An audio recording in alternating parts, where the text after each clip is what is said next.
So the question that has brought us together with many young people from around the world for the whole year has been, what would the world look like in 2030 if what lives within you becomes a reality, and what will you do to make it happen? And I'm going to go a bit more in detail explaining this question, perhaps, but for now, I would just like to say that maybe for this presentation, I have had the pleasure to revisit most of the interviews, quite a lot of the interviews that we did during the year, and some of the people that told us their story are here today, and I think the most important thing to start with would be to thank them, because everything that we will present today, or that I will talk about today, is actually through my eyes, but it's these people, these stories, and these testimonies. And so I think it's very important that when we listen, that we are aware that there are 40 young people behind, and thank you to them. And also the other people to thank, I think, are the other young people who interviewed during the project, because it is, as Constanza said, a dialogue between peers. And so it is just as important those who told and those who asked. So maybe we can keep it in mind. And then maybe the other thing I can say is that even though it has been a whole year, this is not finished yet. We are so lucky that we are continuing with the project at least until summer, and or more, and maybe even more overseas and so on. So everything that we will tell today is just a first step, or a milestone, like the first halt on the way. And so it's a great opportunity to bring change and add things and transform the project. So that's why you're here today. That's why we've invited you, because in a way, any idea or thought or question that pops into your mind as I talk, it would be great to note it, and then in the afternoon we can discuss it, because it's alive, as Constanza said. And so keep that in mind, that it's moving and shaping, and that you are now, whether you like it or not, a part of it too. Okay. So we got together with young people from all over the world around the question, what would the world look like in 2030 if what lives within me or within you becomes a reality, and what will I do to make it happen, or what will you do to make it happen? The first part of the presentation, I think, will be to tell you a little bit about how we got together with these young people and who we got together with. And maybe I can take some water. So first, who did we get together with? We sent this invitation, this open invitation, with the question, that was our actual door for people to come in, to young people who were connected to the youth section. So that means people who live around here, people who receive our newsletter, people who are working in the other youth sections in the world. And we said that we were carrying out our first research project, and that we would be interested in carrying out some interviews with a variety of young people. And so we found 40 individuals, 40 men and women, aged 18 to 35, from 23 different nationalities. And straight away you can see here, can you see what's missing? Oceania. Africa, exactly. So we were unable to reach, for this moment in time, people from Africa, which is actually one of the first steps or first changes that we would like to make when we continue with the research. And we were able to interview more or less 50% male, 50% women. We were very happy and surprised at how willing, and this is perhaps coming from prejudice, and I have to say it, how willing men were to be interviewed, and how much they wanted to be heard, actually, because it's, this kind of idea of like, oh, you always have more female participants in these things. So, it was a joy to actually have so many men coming to us with such openness.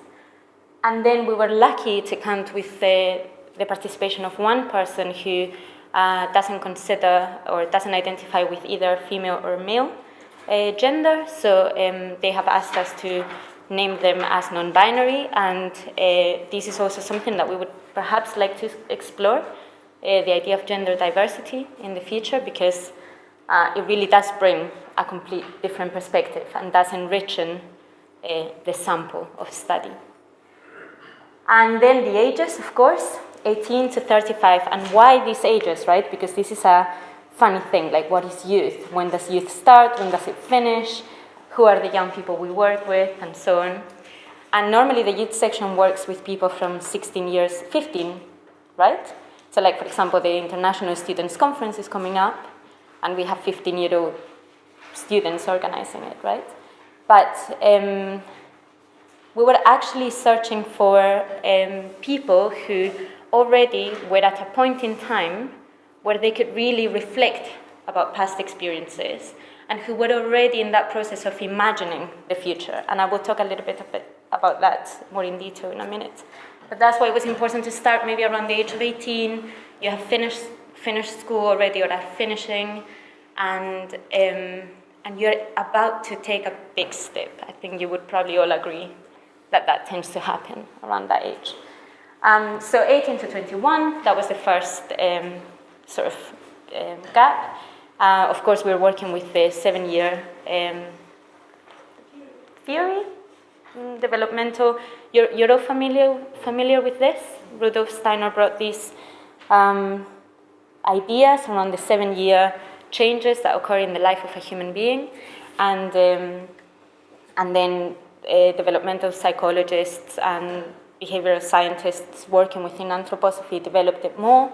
So we've taken that onward to divide our sample into ages, and then we work with 22 to 28 and 29 and 35. And it's funny that I'm telling you all of this, because as you will see, it doesn't make much difference, but it's important to tell you the basis of where everything is constructed.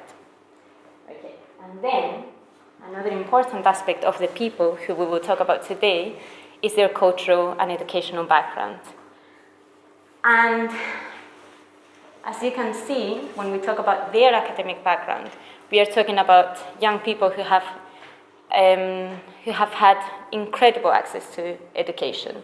So we're talking of young people who are either finishing high school and or the upper school, or young people who are already engaged or have already finished vocational training. So, for example, we call vocational training studying carpentry or eurythmy, or in a vocational school, if that makes sense. I don't know what in English we would call it that, I think. And then the great majority, 73% of young people that we interviewed, were either students or had already completed their studies at university, either at bachelor, master's, or postgraduate level. So you can see the access to information of these young people is really huge. But then when we were coming together with these people, it was funny because, as I said, we started with the young people connected to the youth section. And then we started, I think it was around 10 interviews, which were sort of like testing our questions. Do these work? Do they not work? And so on, our interview experience. And, we were interviewing young people who were either studying anthroposophy or a field of anthroposophy, or were connected to anthroposophy in one way or another.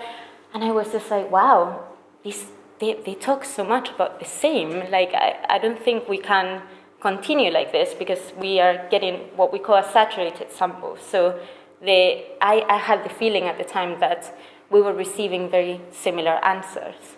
So then we decided to take a moment this was exactly around a year ago, where we said, okay, let's try and reach actively young people who don't know anything about anthroposophy, who are either, who are just not connected at all, who do not know about the School of Spiritual Science, nor Waldorf education. I mean, they may have heard about it, but they're not connected directly to it. And so we used the youth section network to contact those people. So we asked, do you have a friend who have never heard? Or we posted it on Facebook, we sent an email, and we were able to thus enrich the sample in such ways. So what we have in those 40 interviews is a variety of connections to anthroposophy. So we have 31% of young people who were not aware of anthroposophy at all, then 49% of young people who were new to anthroposophy. What does that mean? Young people who now were connected to the Goetheanum or the youth section or different fields of anthroposophy, but who had made the connection out of their own will. So they had not grown up in an anthroposophical background, for example, studying in Waldorf school, but who at some point in their biography had led them to anthroposophy, or they had taken the step to come here. And that normally happens around 8 years ago. So I think the person who had made the decision the longest ago was like 8 years. So in the last 8 years or less, these young people came to anthroposophy. And then 20% of anthroposophical people, like myself, I attended Waldorf school from the age of 3, or grew up in a family who used anthroposophy, or who practiced, or who were aware of it, and whose upbringing was somehow influenced. And there is something that doesn't appear here, but I think I will include it in the publication that will come out in the next 2 weeks or so, and it's the professional background, because this is something really interesting. So we have a huge variety of professions, and we will talk a little bit about profession later, but we have people who are, of course, studying in vocational training, but working as cleaners, and then we have people who are working as engineers, and then we have artists, and we have philosophers, and we have librarians, and we have, I think, mathematics students who are doing babysitting, you know? So I think this is a real expression of the activities that our generation young people like us are engaged with, and really can already give us a flavor of how we engage our will. Okay. So, what would the world look like in 2030 if what lives within you becomes a reality? And what will you do to make it happen? I don't know, maybe I could ask now to you, what does this question produce in you? But I can probably guess that you think it's a mouthful. It's quite heavy. It has a lot of content in it.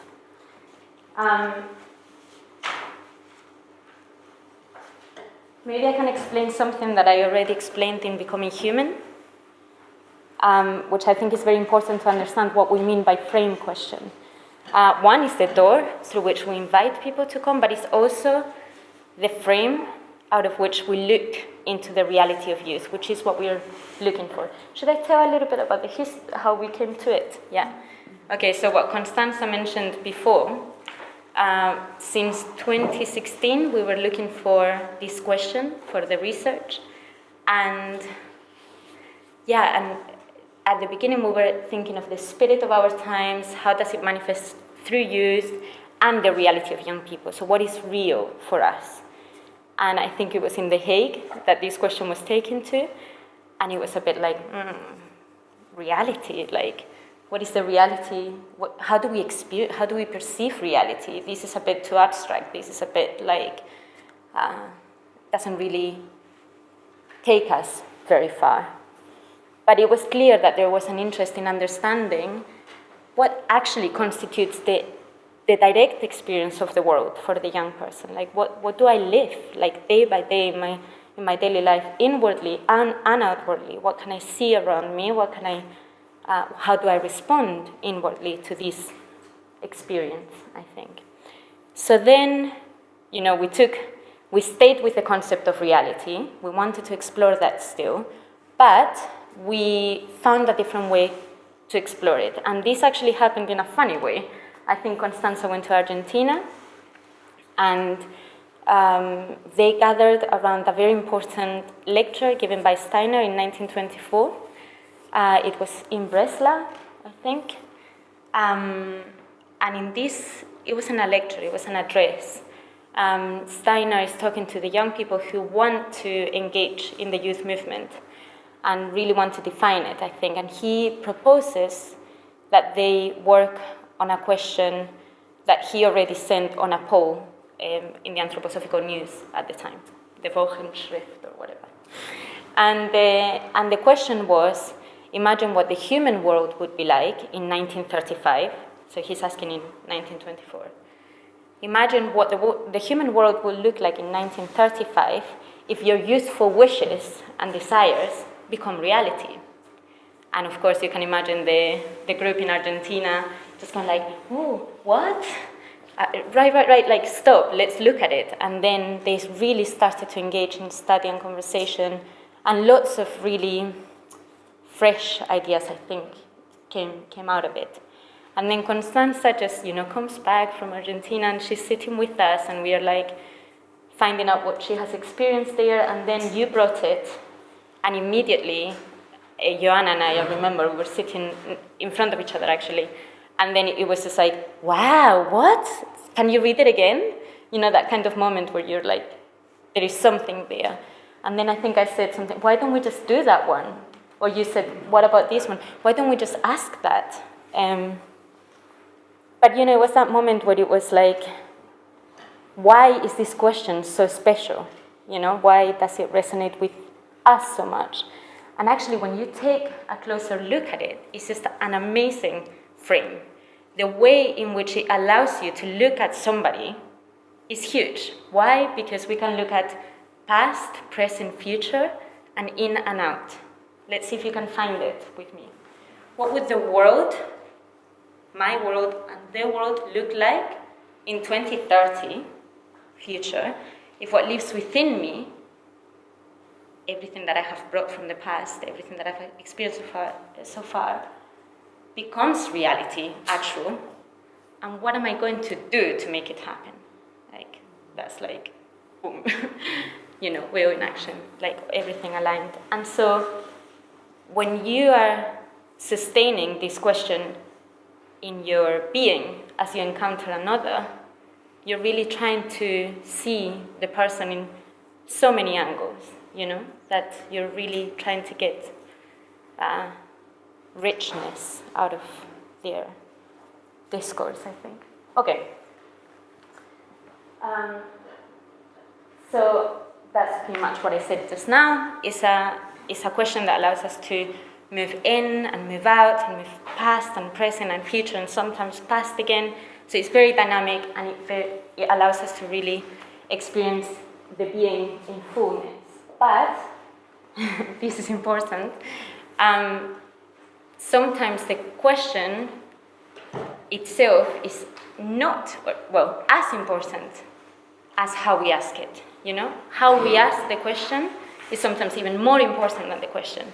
It's not a question that you can just meet, I meet Riz, is your name, no? Hi, how are you? What would the world look like in 2030? What lives within you becomes a reality, and what would you do to make it happen? What? No. I'm sorry, but I didn't understand. And in fact, I remember Johannes, it's wonderful when you hear his interviews with people, because he sometimes says, this is where we are gathering around, this is our frame question, but don't worry, you don't have to answer it, It's this kind of, don't worry, we're going to hold it together, and we're going to experience it together. So this is why we have a methodology, or we have a design of these human encounters, these interviews, that allows us to collect all the data that then we use for analysis. Are you following me so far? Good. So it's all here, but I'm going to draw it, because I feel like when you see it in movement, you understand it better. But at least I do.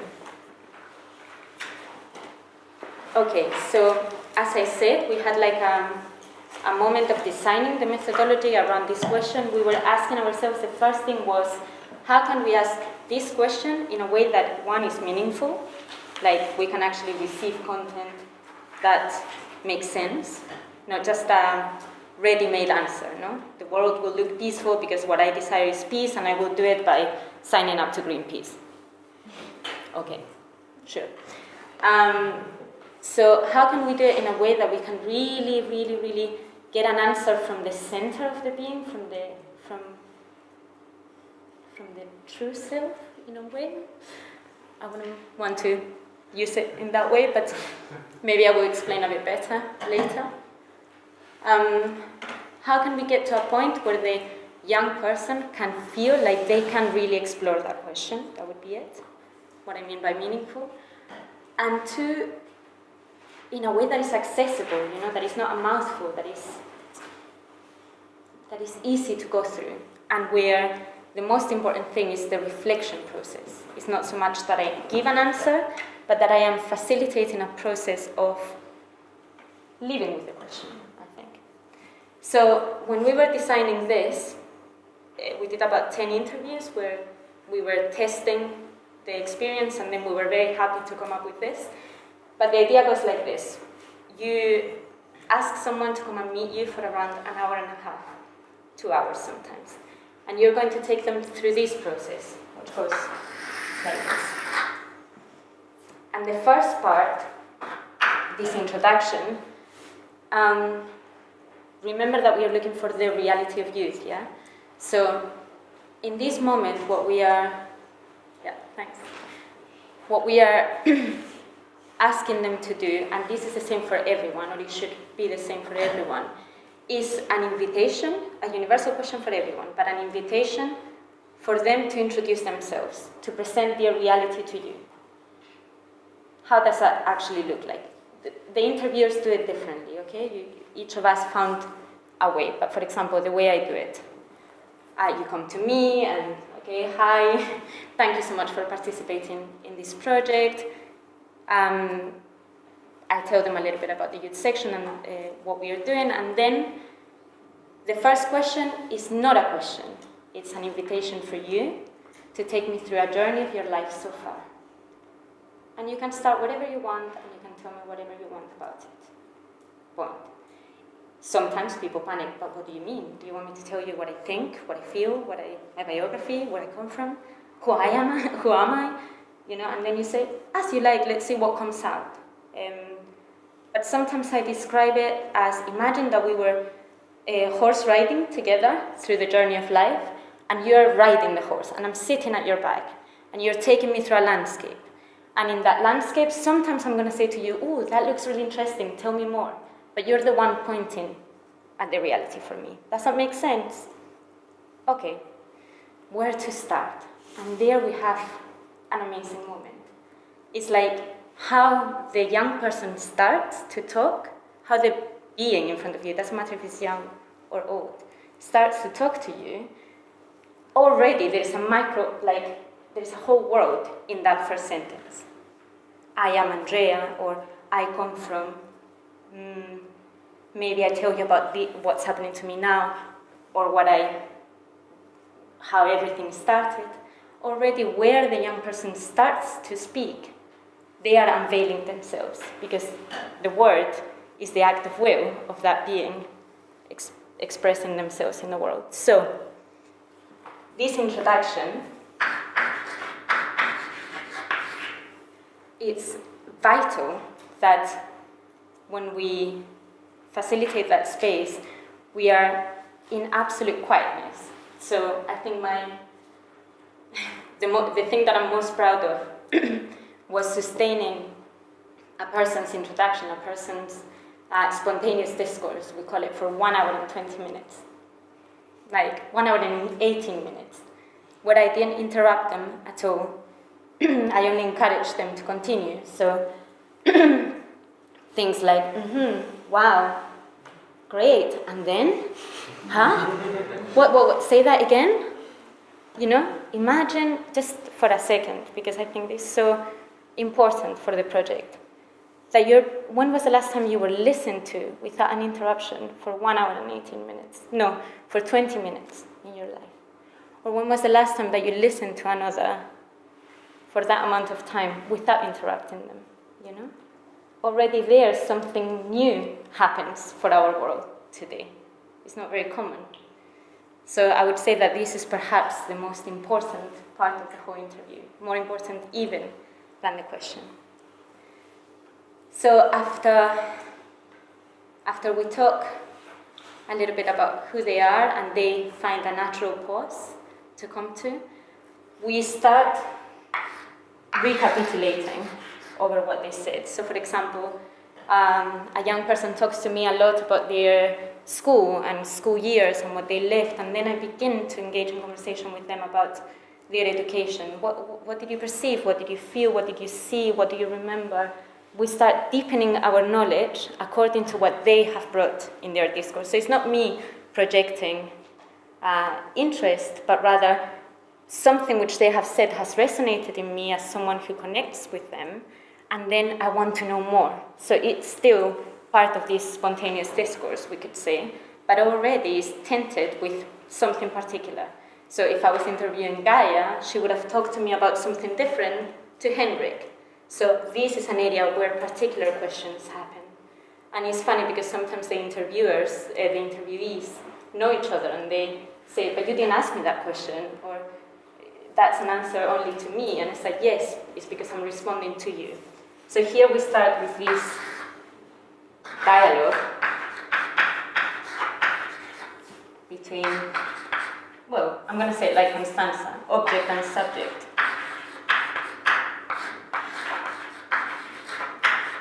And they are no longer separated. They are in dialogue. They are constructing something together. So that would be recap. Can you see it? Yeah. Okay, so if this takes sometimes an hour and a half, this is like an hour and 20 minutes. That's like an exception. Normally it's half an hour, 35 minutes that we take here. Then say that this takes another half an hour. You already have more than half of the interview here. So when you get to the question of the research, then you have already generated such a close relationship between subject and object that I think I could even say that you've lost consciousness that you're going through an experiment or a research project. You know, you're just encountering each other. And I think, I don't know how many of you do qualitative research, which is the kind of research that we do, but the key, what a qualitative researcher will tell you is that actually the closer that your job should be when you're collecting data, when you're doing interviews, you should really be opening a space where the other can just pour themselves into, and then it's your job later on to actually analyze that.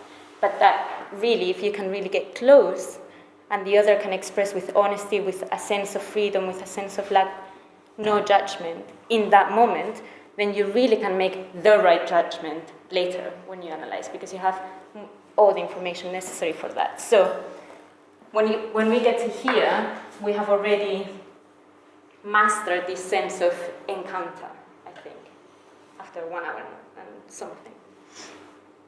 And so, in the same way that it was a universal question here, we go back to a universal situation here.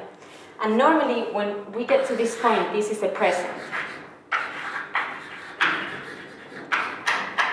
So it's common for me to round all of this part off by saying, okay, and with everything that we've talked about for these last 45 minutes, an hour, where would you say you are now?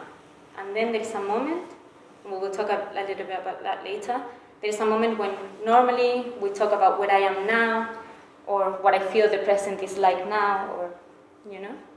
And this gives us a natural transition into the question, which would be like, okay, hold it. Hold where you are now. Now, if you look inside you, if you look inside you, maybe take a moment, and you could find a gift inside yourself that you would like to give to the world, what would this gift be? And that's the first question in which that breaks down our main question. That's what we can see here. So what would the world look like if what lives within you, we take this question, if you could give a gift to the world that you find inside yourself, what would it be? If what lives within you becomes a reality, and what will you do to make it happen? And then the next question is, after they have formulated the gift, we ask them to take an imaginative journey into a future. Sometimes we say 2030, sometimes we just say the future. And in the future, this gift is everywhere. It's in every human being, in every plant, in every being on Earth. It's everywhere. Or it has either been adopted and is already being implemented, or is being developed. Now, what does reality look like, or what does the world look like now that that gift is there? Or what would reality be like? And there is a description of how that gift has impacted. Yeah? Here, maybe I just make a little pause. It's interesting that when people respond to this, you can see a split. But what do you want me to tell you? What I really hope for, or what I think is going to happen? Yeah? Like something realistic or utopian? Both. And then we look at it. And finally, after they've gone through this journey of what the future may look like, we take them all the way back to the little chair or the room where they are, and we ask them, okay, now coming back to the present, what do you need to do, or what are you going to do right now after this interview finishes to make that reality happen, or to get closer to it? And that's our question asked in 3. Does that make sense? Good. The last one, maybe I can say, how am I doing with time? We got 20 minutes. Oh, great. The last one, sometimes I like doing this. I tell you this because I find it funny and I think it works really well. It happened the first time with one woman who was really imaginative, you know? And she was really making this idea of the future, and it was everything different to what she was living now, you know? And then I said to her, okay, now let's come back to the present, and now imagine that, and I said her name, that you're coming through the door now from 2030. You in 2030 is coming through the door now, and this you tells you, don't worry, everything is fine, it's gonna happen just as you said it. Now you only need to do, and then she answers. And it's so fun to do it like this, you know, because you're really appealing to a different side of your being that you normally wouldn't necessarily converse with, I think. Okay, and then, so this is our question, divided in 3, gift, change, and action. And action. Yes. This is our bonus question. So, I actually cannot remember why this was so important to me at the time, but I think now I'm starting to understand it again now that I'm really looking into the interviews. We wanted to ask, how does a young person perceives the whole generation, their equals, their peers? And I think what this gives us is a sense of, is there a difference between how I see myself and how I see other people like me? And if so, why? Because if I am a representative of a group, but I see them completely distinct to me, then there is something happening there, right? Like there is a mediator there that we should really try and understand. Or, you know, how do I feel amongst my peers? How do I feel? Often that also opens the door to how do I feel about other generations, you know? And that gives us an interesting perspective of not only the individual, but also how the individual sees others like themselves. And I think we will write quite a bit about this, hopefully. We'll see. But this question never happens here. So this is something that happens in sequence and is respected across interviews, because that's our kind of steady or stable data in a way. And so sometimes I put it here, if they've talked a lot about friends and peers and so on, I sometimes ask, okay, it's funny you talked about your friends, so can you put them all in one room and tell me what do you see, what is unique about them, what do they bring that perhaps other generations haven't brought yet? Or I use it here in the sense of, well, we've talked about you so much and about your life and about your journey and what you wish for. Now, can you tell me a little bit more? Can you step out of yourself or perhaps stay there and look around you at what you see in other people? And it's a nice concluding question. But here what normally happens is just feedback and conclusion, as it's here. And sometimes I like to ask, is there something else that you feel that you haven't talked about before that you would like to express? Or do you have any comments? How did you feel? Did you enjoy it? And sometimes we stay for another hour talking, in fact. But that's more or less the experiment that we designed and that we carried through for at least, after 10 interviews in which we tested, and of course the ones that were done by other people outside the Goetheanum team are different, but most of our interviews are done in this manner. I think about 20, at least 25 of the 40. Okay, how are we doing? Good?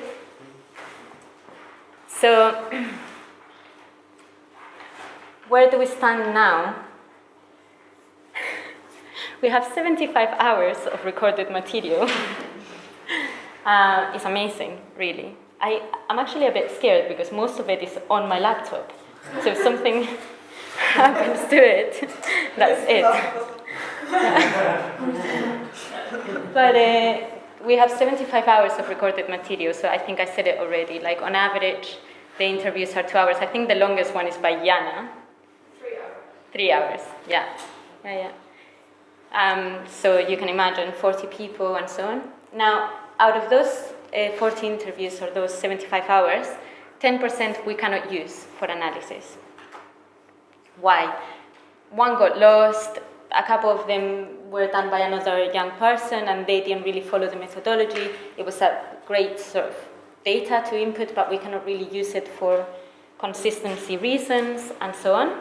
But 90% of that is totally apt for analysis. So out of that 90%, we have looked at 60% already. So how can I say this? We have looked at it like this. Oh, great. There is so much. There is so much that needs to be really, really looked at it, that you could spend your whole life, basically, because I cannot think of one interview that was superficial. You know, we're talking about, you will see, we're talking about things that are so alive, important, meaningful, straight to the point, that in one sentence you could stay. You know, and it was maybe I could just say a bit about Alana's Hochschule. Part of this research was done in collaboration at some point with Alana's. We went to visit Professor Lieberman, who's a professor in the sociology department, and he works in new methods of research. It's quite interesting. He has a workshop, maybe some of you are interested actually. He has a workshop where they analyze together and with young people, with students and so on. And the way they analyze transcribed content or interviews is that they go sentence by sentence and they're always going back, revising. Actually, this is a part that Joanna could have really talked about today, because she's really focusing on describing the methodologies that we are doing. But all of this is going to be written anyway. And so when you actually just take the first sentence of a discourse, as I was saying yesterday, and you put them next to each other, you see so much variety and difference already that it makes you think, what makes an individual make the choice to begin talking about themselves in such way and not in another, and not in another.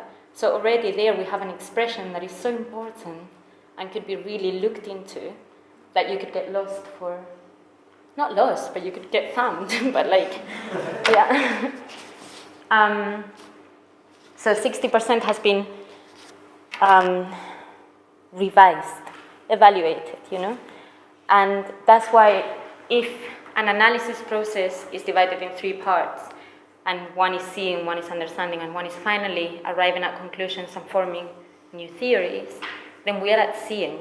We are at that point where we have looked at this 60% and we have begun to perceive things that, this is interesting, and in particular, universal things. So, like Constance was talking about earlier, about the natural sciences and the humanities, we are still at that point where we are seeing all of these subjects in front of us, and we are seeing colors which resonate with each other, or harmonies, or movements that happen in one way or another. But we don't have yet the sharp distinction, you know? So we could call it typologies, for example. We don't understand yet what are the differences, in a way. So what we show you after the break is much more of a universal look into all the discourses that we have analyzed, but that is there as well. And maybe that's why we work together in the future. Maybe we really create a team that is really analyzing together and really trying to find these little differences. We will find out.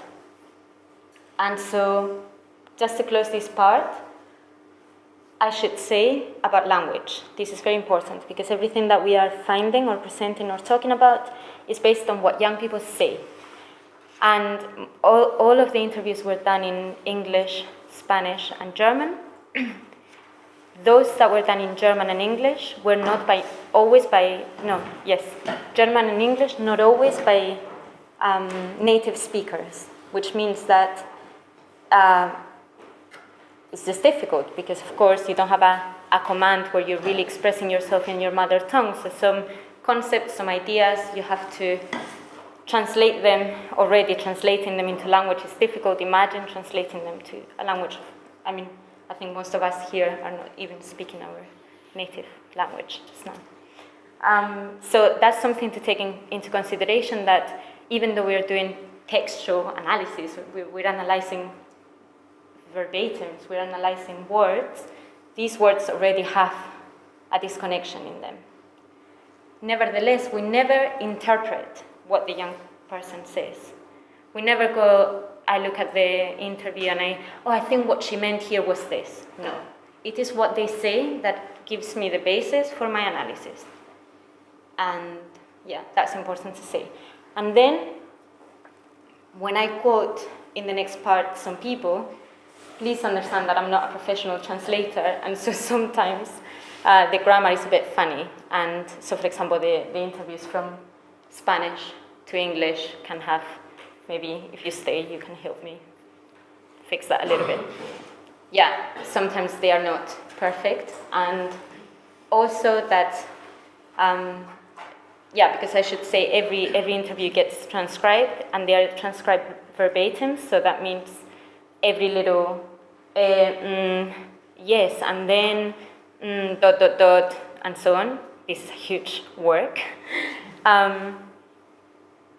That has been edited just because it's for clarity reasons. So when you see in the upcoming quotes things, they have been slightly edited, but I have preserved, of course, the integrity and the whole thing as much as possible.